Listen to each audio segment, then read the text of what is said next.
वालेकुम रहमतुल्लाहि व बरकातुहू। नहमदुहु व नुसल्ली अला रसूलिल करीम, अम्मा बाद। औज़ु बिल्लाहि मिनश शैतानिर रजीम, बिस्मिल्लाहिर रहमानिर रहीम। शह नशीन पर तशरीफ फरमा सैयद नसीर साहब, गाजी वासे साहब, जनाब अज्जू भाई, अल्ताफ साहब, जनाब कुनाल साहब, मिर्जा नवाब बेग साहब, मिर्जा अमजद बेग साहब, जनाब अब्दुल गफ्फार मकरानी साहब, अब्दुल समद वारसी साहब, जनाब हारून फरहान साहब, शह नशीन पर तशरीफ फरमा कायदीन मजलिस और जिम्मेदारान और आज के जलसे में मौजूद मेरे नौजवानों, बुजुर्गों और पसे पर्दा बैठ कर सुनने वाली मेरे इज़्ज़त माफ पर्दा नशीन माँ और बहनों, आज का जलसा मजलिस इत्तेहाद अल मुस्लिमीन की जानिब से मुनक्कद किया गया है। ये एक इंतखाबी जलसा है, इंतखाबात का वक्त है और इंतखाबात के वक्त में हर सियासी जमात अपने जलसों के जरिए से अपने वोटर्स तक, अवाम तक अपने मैसेज को पहुंचाती है और अपने बात को रखती है। और हर जलसा इसी बुनियाद पर होता है कि अवाम को किसी न किसी तरीके से अपनी जमात से वाकियत कराई जाए और अपने उम्मीदवार का तारुफ करवाकर उसके हक में अपने वोटों का इस्तेमाल करवाया जाए। आज हर सियासी जमात आपके दरमियान में जलसों को मुनक्कद कर कर अपने तशहीरी मुहिम को रखकर, अपने मंशूर और अपने मैनिफेस्टो को रखकर आपके सामने आई है।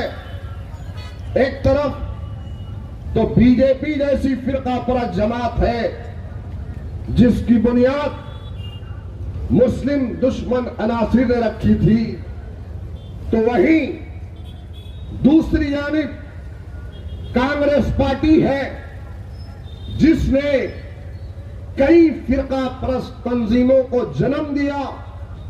न सिर्फ जन्म दिया बल्कि उनको पाल पोस कर बड़ा किया और फिर आज उन्हीं तंजीमों से कांग्रेस पार्टी को खतरा लाहक हो रहा है। तो फिर मुसलमानों के दरमियान में आकर कांग्रेस पार्टी मुसलमानों से ये कह रही है कि आप हमारा साथ दे दीजिए, हम इख्तिदार में आएंगे तो आपके लिए ये होगा, आपके लिए ये काम करेंगे। अरे 70 बरस से जिस जमात का साथ मुसलमानों के आबाजदाद ने दिया, गौर करो आज उस जमात ने हमारा हाल क्या किया है। कभी गौर करो मुसलमानों, क्योंकि आपकी हमारी जिंदगी का हर शोबा सियासत से होकर गुजरता है और अगर हम सियासत को नहीं समझेंगे तो जो हालात अब है इससे बदतरदार और इससे बदतरीन हालात से हमको गुजरना होगा। मजलिस इत्तेहाद अल मुस्लिमीन ने इस मुल्क की आजादी के बाद में मजलिस इत्तेहाद अल मुस्लिमीन ने अपनी बुनियाद को रखा तो सामने मुसलमानों की बदहाली थी, सामने मुसलमानों का एजुकेशन था, तो सामने तालीम के साथ साथ मुसलमानों की बेरोजगारी थी, तो वहीं मुसलमानों की इक्तिसादी बुनियादों को मजबूत करना, तो वहीं मुसलमानों को अपने मियार का, अपने तशक्कुस तक पहुंचाने का एक अज़्म था, एक इरादा था। याद रखो, मजलिस इत्तेहादुल मुस्लिमीन ऐवान में पहुंचकर वहां पर मुसलमानों के वजूद का अग़यार को एहसास और इकरार कराती है। आज मेरे प्यारे मुसलमानों, मजलिस इत्तेहादुल मुस्लिमीन का सफर ऐसे ही तय नहीं हुआ, बल्कि कई जिंदगियां लगी है और अवैसी बरादरान और खानदान अवैसी के उस वक्त के बानी मौलवी अब्दुल वाहिद ओवैसी साहब को कई बरस जेल में जाना पड़ा, तो उसके बाद में सालारे मिल्लत को कई बरस जेल में रहना पड़ा। तो असदुद्दीन ओवैसी साहब पर पुलिस का जुल्म हुआ तो जेल में रहना पड़ा, तो वहीं अकबरुद्दीन ओवैसी साहब को जेल में रहना पड़ा। मजलिस इत्तेहादुल मुस्लिमीन का सफर ऐसे ही तय नहीं हुआ और आज दुनिया ये मानने पर मजबूर है कि अकबर साहब और असद साहब जहां कहीं आते हैं तो लाखों की भीड़ उनको सुनने के लिए मुसलमान जमा होता है। अरे क्यों मुसलमान जमा नहीं होगा? इतनी कुर्बानियों का नतीजा है, इतनी कोशिशों का नतीजा है कि इतनी कुर्बानी और इतनी कोशिशों के बाद में उम्मीद की एक किरण हैदराबाद से निकलकर आज पूरे हिंदुस्तान को रोशन कर रही है, हौसला दे रही है, हिम्मत दे रही है, एक नया इरादा दे रही है और कह रही है कि मुसलमानों, तुमको डरने और घबराने की जरूरत नहीं है। कांग्रेस तुम्हारी पार्टी अगर साथ नहीं देती है तो मत डरो, एनसीपी साथ नहीं देती है तो मत डरो, जितनी मुकामी जमातें तुम्हारा साथ इस्तेमाल कर रही है की है वो आज तुम्हारे साथ नहीं ठहरती है तो कोई बात नहीं, हम मजलिस इत्तेहादुल मुस्लिमीन तुम्हारे साथ में। मेरे प्यारे भाई, गौर करो, मजलिस इत्तेहादुल मुस्लिमीन का सफर मजलिस इत्तेहादुल मुस्लिमीन की बुनियाद और फिर उसके बाद मजलिस इत्तेहादुल मुस्लिमीन के कारनामे और खिदमत आप रोज बरोज देखते होंगे। चंद बरस पहले तक अखबारात का जमाना था, कोई पढ़ता होगा या नहीं पढ़ता होगा, लेकिन आज तो 2 मिनट में अगर मुल्क तो छोड़िए बैरूनी ममालिक के अंदर कुछ होता है तो लम्हों में आपके मोबाइल के स्क्रीन पर सब कुछ दिखता है। आप गौर करो कि आज दुनिया और हिंदुस्तान के अबनाए वतन आज कहां कहां जा रहे हैं और हम हैं कि हम कल जहां थे उससे पीछे आ रहे हैं। तो इसकी वजह क्या? आज की या कल की या परसों की बात नहीं कर रहा हूं। Sachar committee, Ranganath Mishra commission, Mahmoodur Rahman committee, ये कोई 5-10 वर्षों में नहीं बनी, बल्कि 20 वर्ष पहले कांग्रेस के इख्तियार के दौर में सच्चर कमेटी बनी। तो सच्चर कमेटी के बनाने का मकसद ये था कि मुसलमानों की सामाजिक जिंदगी को देखा जाए। तो सच्चर कमेटी ने इस बात का इजहार किया कि हिंदुस्तान में सबसे ज्यादा पिछड़ा हुआ, दलितों से पीछे पिछड़ा हुआ अगर कोई समाज है तो मुसलमान। अगर इस हिंदुस्तान में किसी समाज को पीछे किया गया तालीमी मैदान में तो मुसलमान है। अगर इस मुल्क में किसी समाज के साथ में नाइंसाफी हुई है तो मुसलमान है। कच्चे घर सबसे ज्यादा अगर किसी समाज के हैं तो मुसलमानों के हैं। तालीमी पसमानदगी अगर किसी समाज में है तो मुसलमानों में है। रोजगार के मौके, सरकारी स्कीमात अगर किसी समाज को नहीं दी जाती तो मुसलमान है। हाँ, एक जगह तुम्हारा फीसद और तनासुब बढ़ा हुआ है कि बम धमाकों के नाम पर तुम्हारे मुस्लिम नौजवानों को जेलों में डाला गया। सबसे ज्यादा जेलों के अंदर मुसलमान। ये जुल्म था कांग्रेस का। कांग्रेस पार्टी ने हमेशा मुसलमानों को हर मैदान में दूर रखा। गौर करो मेरे प्यारे मुसलमानों, उस वक्त सालारे मिल्लत ने आवाज दी कि हमको एक सियासी जमात बनाकर अपने मुस्तकबिल के फैसले करना है। तो उस वक्त अल्हम्दुलिल्लाह दक्कन के और खास तौर से हैदराबाद के मुसलमानों ने उनका साथ दिया। तो आज तालीमी मैदान में पूरे हिंदुस्तान की रियासतों का जायजा लो। तालीमी मैदान में मुसलमान कहीं सबसे आगे है। एजुकेशन में तो हैदराबाद का मुसलमान है। बैरूनी ममालिक में पढ़ने के लिए हुकूमत की जानिब से 10 से 15 लाख रुपए सालाना उन बच्चों को दिए जाते हैं। सरकारी स्कीमात का फायदा है। पुलिस की नौकरियों में हमारी हिस्सेदारी है, रिजर्वेशन है।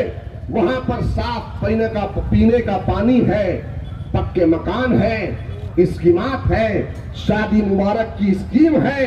गरीब बच्चों की शादी पर हुकूमत वहां पर 1.5 लाख से 2 लाख रुपए देती है।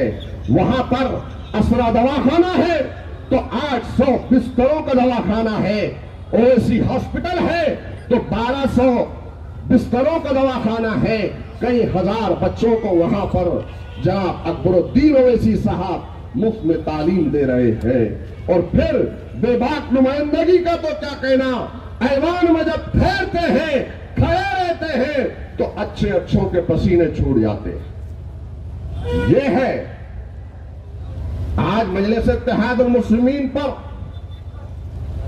मुखालिफीन मजलिस कुछ नहीं आ रहा है समझ में, तो एक ही बात बोलते हैं कि बी टीम है, सी टीम है, ऐसे है, वैसे है।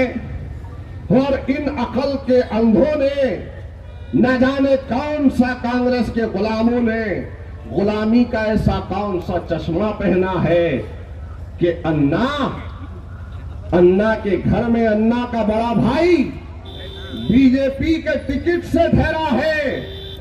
संतुक हम्बड़े लोकसभा का उम्मीदवार है बीजेपी का।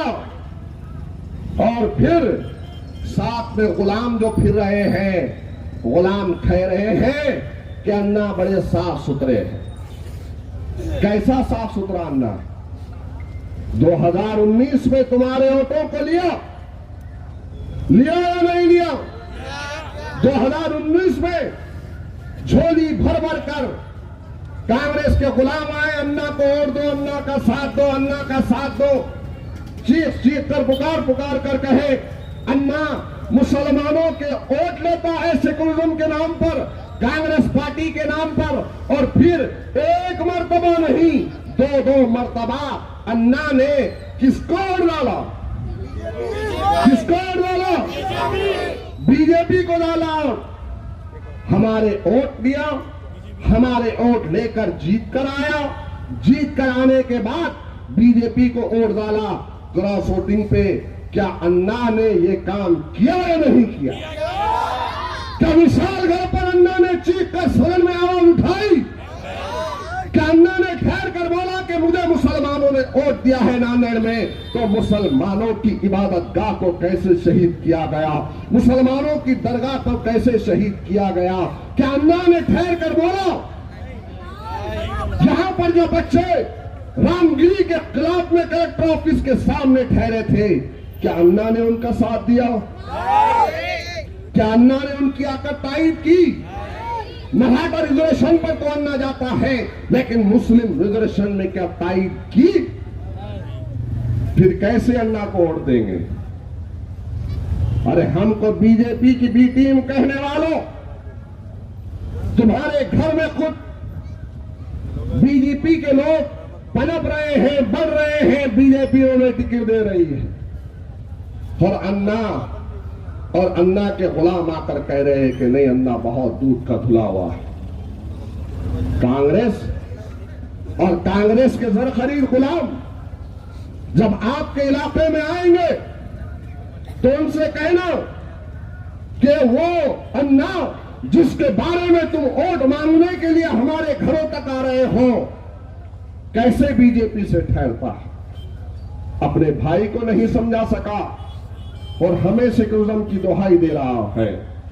गौर करो मेरे प्यारे मुसलमानों, ये धोखा कोई ढका छुपा हुआ धोखा नहीं है, ये खुलेआम हो रहा है।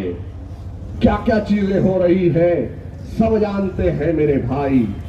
आज जितनी बातें हो रही हैं मुसलमानों के खिलाफ में, हर नया दिन मुसलमानों की दिलादारी की जाती है।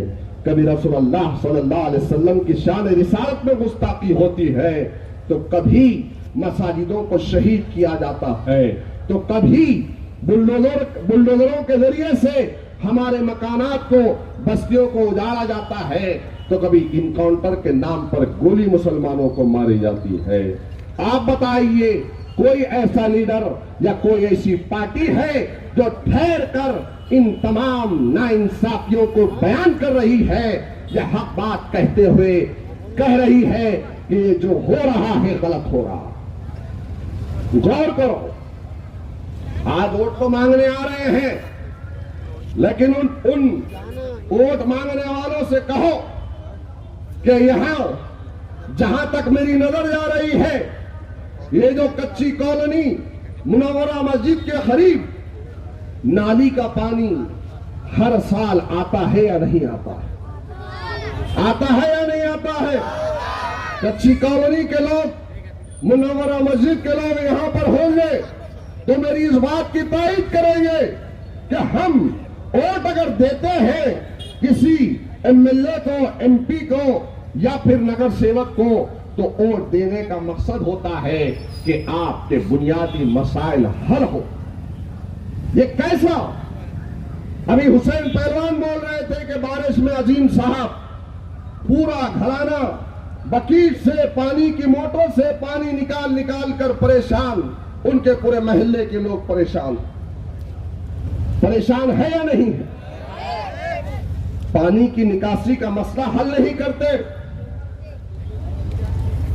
कचरे के अंबार है उसको हटाने की कोशिश नहीं करते, ड्रेनेज खुला बह रहा है, अंडरग्राउंड ड्रेनेज की तंसीब नहीं करवाते, स्ट्रीट लाइट नहीं लगवाते, पानी कभी आया कभी नहीं आया उसकी फिक्र नहीं करते, लेकिन अन्ना की जय जयकार करते।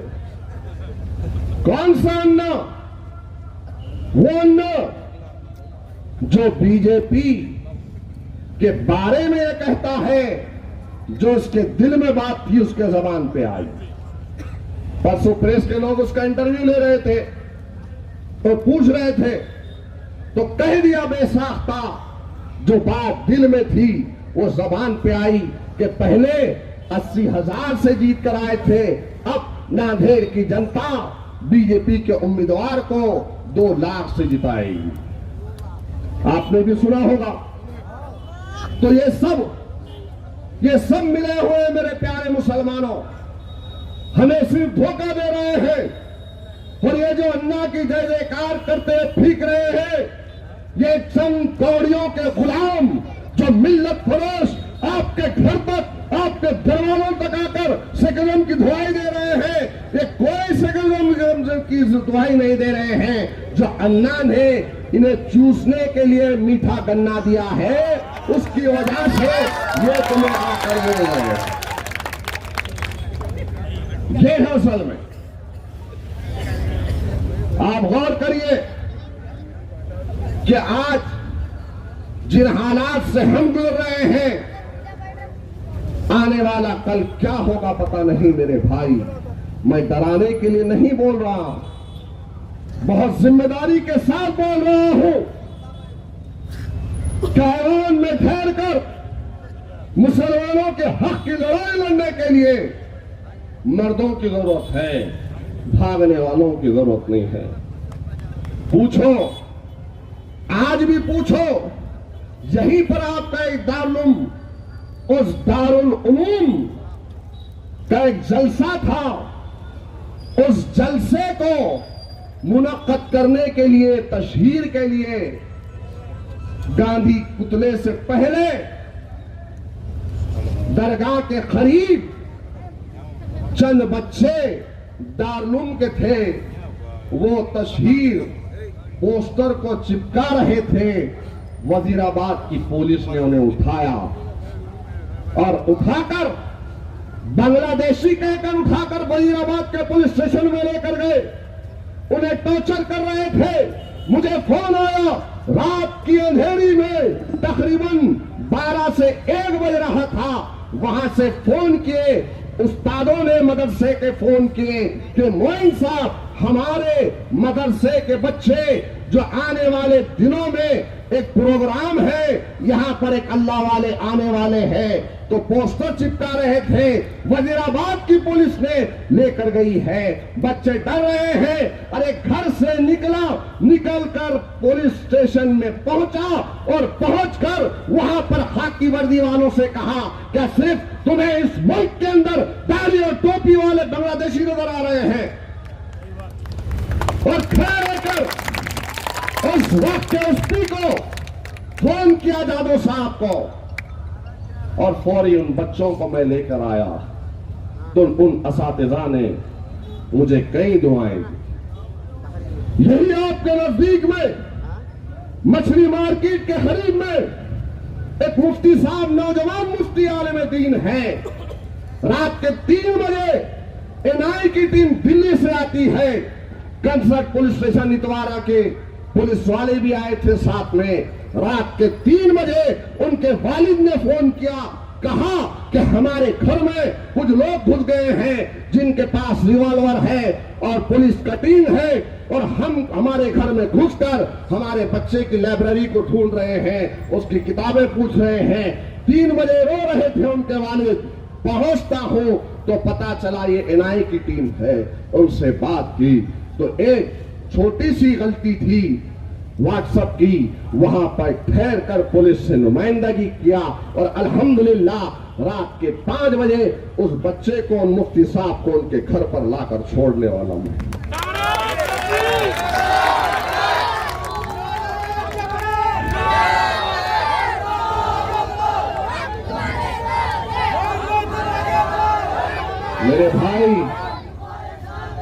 मेरे भाई हकीकत है या नहीं है? क्या आज नांदेड़ में अगर कुछ होता है तो कांग्रेस के गुलाम आते हैं? क्या कांग्रेस का कोई गुलाम आया? क्या वंचित के कोई लोग हैं? और आज आकर वोटों की भीख मांग रहे हैं। याद रखो मेरे प्यारे मुसलमानों, एहसान का बदला तो एहसान से दिया जाता है। आपका और हमारा ईमानी फरीदा है, एक तकाज़ा है कि हम उसके काम आए जो हमारे काम आ सकता है। अरे हर कोई आता है वोट लेने के लिए, हर कोई आकर झोली फैलाता है, लेकिन शेरनी की तरह वोटों को तकसीम न होने दो। मुत्तहिद हो जाओ, मुनज़्ज़म हो जाओ। अरे आज कुछ नहीं हो तो तुम्हारे लिए आता हूं, लड़ता हूं। अरे कल इंशाअल्लाह ताला आपका इत्तेहाद एक मौका जब मुझे देगा तो ये जो राणे, जो जरा सर का छोटा सा, ये जो बीजेपी का पिल्लू है, ये जो है, तो ये कह रहा है कि मैं मस्जिद में घुस के मारूंगा। अरे राणे, तू, तेरा पूरा खानदान, तू, तेरी औलाद, पूरी नस्ल, बताओ कौन से मस्जिद में कब आना है? हम आके ठहरेंगे, मैं आके ठहरता हूं, देखते हैं।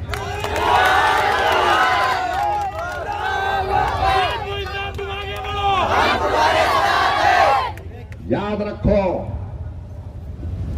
हमको मजबूर न करो, हमको मजबूर न करो। हमको कमजोर न समझो। ये वही हाथ है जिनके आबाजदाद ने इस मुल्क की गुलामी से तुम्हें आजाद किया।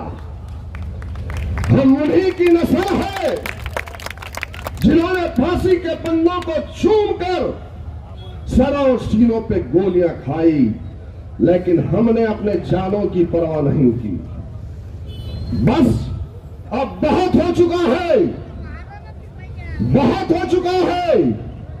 कई फसादात हुए, इज्जतों को इस्मतों को लूटा गया, कई हमारी जागीरों को लूट लिया गया, घरों को मुनद्दम किया गया, इबादत गाहों को शहीद किया गया। याद रखो, हमें मजबूर ना करो, हमें मजबूर ना करो, हमें मजबूर ना करो।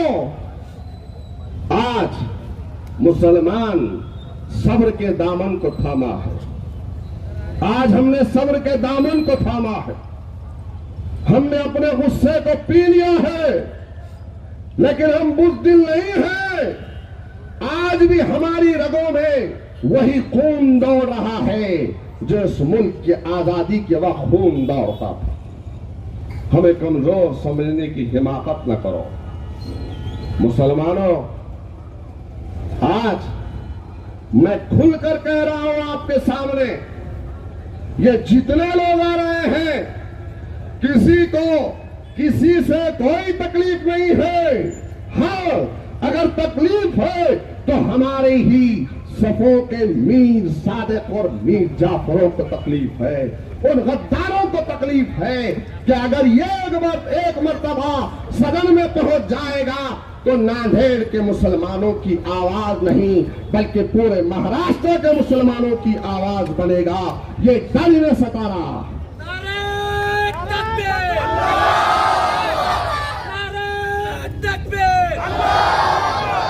क्यों? कि इन्हें पता है कि अभी कुछ नहीं है तो ये हाल है, कल सदन में पहुंचेगा, असेंबली में पहुंचेगा तो क्या कुछ नहीं करेगा। अरे हम वहां पर सुनेंगे नहीं बल्कि सुना के आएंगे। मैंने कभी भी, जब भी खाकी वर्दी वाले हो या खादी वाले हो या प्रशासन हो, खुदा की कसम सैयद मोइन ने नांदेड़ के मुसलमानों के सरों को कभी झुकने नहीं दिया। कभी मैं कमजोर नहीं पड़ा हूं, कभी मैंने मुफाहिमत नहीं की है।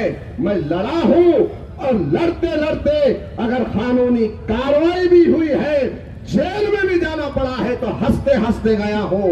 डरा नहीं हूं, भागा नहीं हो, न कभी भागूंगा मेरे भाई। एक मर्तबा मुत्तहिद हो जाओ। इन हालात की वजह से बोल रहा हूं कि कमजोर नहीं, ताकतवरों की जरूरत है। कमजोर नहीं, ताकतवर की जरूरत है। बहुत काम भी करेंगे इंशाअल्लाह ताला, उसके साथ साथ अपने तशख्खुस को कायम रखेंगे और बोलना है, बोलेंगे।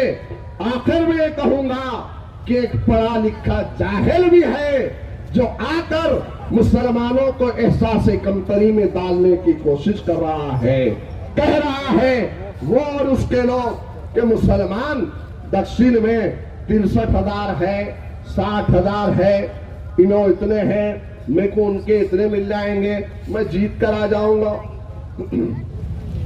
ये एहसास कमतरी में डाल रहा है। न जाने ऐसा कैसा पढ़ा लिखा अनपढ़ जाहिल है। अरे कम से कम यादियों की लिस्ट को देख लेता, कम से कम एक एक यादी के औराख को पलट कर देखता कि कितनी तादाद है, कितने फीसद है। मेरे प्यारे मुसलमानों, बड़ी जिम्मेदारी के साथ कह रहा हूं, दक्षिण में जहां पर तुम हो वहां पर हिंदू, मुस्लिम, सिख, ईसाई, क्रिश्चियन, तमाम जाति बरादरी के लोग 3 लाख से कुछ ज्यादा है और उन 3 लाख से कुछ ज्यादा में 1 लाख के करीब कल में ला इलाहा इल्लल्लाह मोहम्मद रसूलुल्लाह वालों की तादाद कितनी है? अब अगर कोई आपको बोले 60 है 62 है तो 60 62 मरतबा चप्पल रसीद करना उसके सिर। अजीब मामला है। और फिर कह रहे हैं कि 15-20 दिन से मेहनत कर रहा हूं, 15-20 दिन से मेहनत कर रहा हूं। अरे 15-20 दिन ज्यादा होते हैं, 15-20 साल ज्यादा होते हैं। अल्हम्दुलिल्लाह रात नहीं देखा हूं, दिन नहीं देखा हूं, बीमार हूं, घर में कुछ काम भी है तो छोड़कर मिल्लत के नौजवानों ने जब कभी भी आवाज दी है 15-20 बरस से मिल्लत के बीच में हो, आकर मिल्लत की आवाज पर लब्बैक कहते हो, इनके दामन को मैंने थामा, काम किया। इंशाअल्लाह ताला अभी मेरे तहारीर से, मेरे जलसों से इतना परेशान है, 10 तारीख के बाद तो हैदराबाद के 2-2 दूल्हे भाई आने वाले हैं। 10 तारीख के बाद इंशाअल्लाह ताला अपने जज्बात को ठंडा न होने दो, 20 तारीख तक ऐसे ही रहो। अकबरुद्दीन अवैसी साहब की भी आमद है, असरुद्दीन अवैसी साहब की भी आमद है। मुत्तहिद रहो, मुनज़्ज़म रहो और 20 तारीख के दिन पतंग के निशान का बटन दबाकर यहाँ की फिजाओं में, दक्षिण की फिजाओं में पतंग लहराओ। नारे तकबीर, नारे तकबीर, नारे तकबीर। खुदा हाफिज, शुक्रिया।